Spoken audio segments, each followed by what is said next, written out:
Hey everybody, this is John the Other, obviously.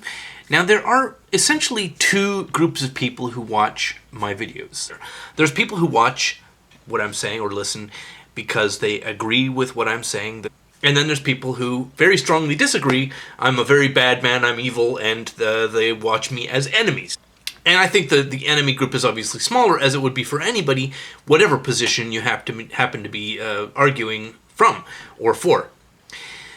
But there's something important that applies to both groups. Whatever your position is, your enemies, your opponents, your adversaries are not Nazis. Okay, now the first thing I need to say here is that there's going to be people who get all worked up because they think I'm telling them what to do. No, I'm not. Do whatever you like. What I'm describing here are my rules for myself in how I communicate with other people in the world and who I associate with. We have seen in the SJW, anti-SJW dialogue a huge amount of insults and antagonism and labeling of, psychopath or Nazi and so on. And I think it's not going far enough to say that is pretty unproductive. But I'm going to frame everything I say only as my rules for myself. I did a couple of videos criticizing a lot of the SJW antics surrounding the Thunderfoot debacle, and one of the things that I know I said was that the behavior of the SJWs, and I'm including, Laughing Witch and Jenny McDermott and Bewildered Ape and Hannibal the something or other, and I described their public antics and behavior as something that appeared to be malevolent or psychopathic or in other ways negative, but I think I was quite careful not to explicitly say that those people are monsters, psychopaths, sociopaths, or whatever.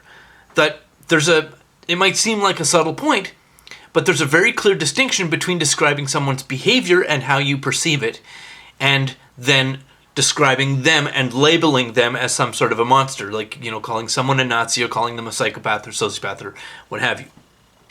Now, there's going to be people going, oh, that's the ad hominem thing, John. Well, yeah, okay, maybe, but that's not the point I'm making. I did a video specifically addressing one person called Jenny McDermott, and I was kind of gave her a bit of a drubbing, but I also, in the middle of that, offered some genuine, sincere advice that she needed to stop with the attacks and consult legal counsel before she continued. And in response, and I was serious about that. I mean, I don't want to see people come to harm, even people acting in an outrageous manner. And at least one person commented back to me from the SJW camp with the single word comment to me, psychopath.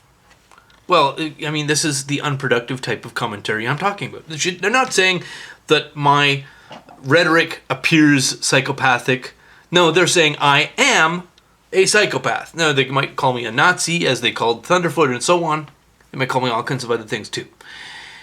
But that comment, far from hurting my feelings, tells me something very, very important. It tells me that I don't need to worry about anything that individual says, because psychopath isn't a clinical diagnosis. It's the shouted insult of a child on YouTube, because nobody really here thinks that Dr. Phil Mason is a Nazi. Nobody really here thinks that any of the people party to this conversation are actually in their hearts malevolently evil. Actually, maybe I'm wrong there. I think quite a few people do think that. But the reality is that human beings, however monstrous their behavior appears from the outside, almost in every single case, believe that they are doing what they think is the right thing, even if they're operating from a very confused point of view.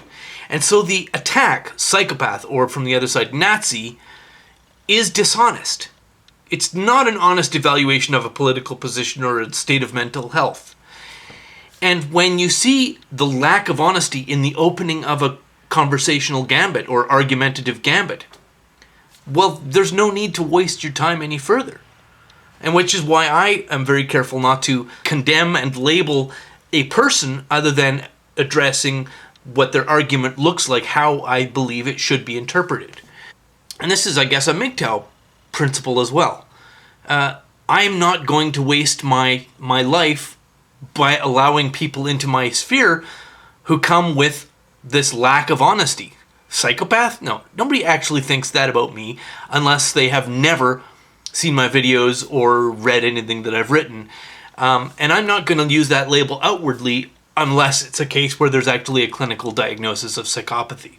Now, one of my principles of communication is a practice called nonviolent communication, which I have tried to implement with varying degrees of lack of success, but I do try. And that is sourced from a book, for me anyway, from a gentleman named Marshall Rosenberg. And I'll put a link to that book, and there's an audiobook version if you don't like reading as well. And so I'm going to end this with a challenge to my philosophical opponents, or if you prefer more dramatic language, my enemies. If you want to prove a point, if you want to prove that I'm wrong, or argue, or, score rhetorical points, I have a requirement. I have a need, a genuine human need from you that I'm telling you this is my need. I need you to come to that argument with honesty. And not with this silly-ass labeling of, rape apologist, psychopath, what's another one? Nazi. Because you don't believe any of that nonsense. So please stop wasting your time and mine and come to the argument honestly. Thanks very much for watching, and have a lovely day.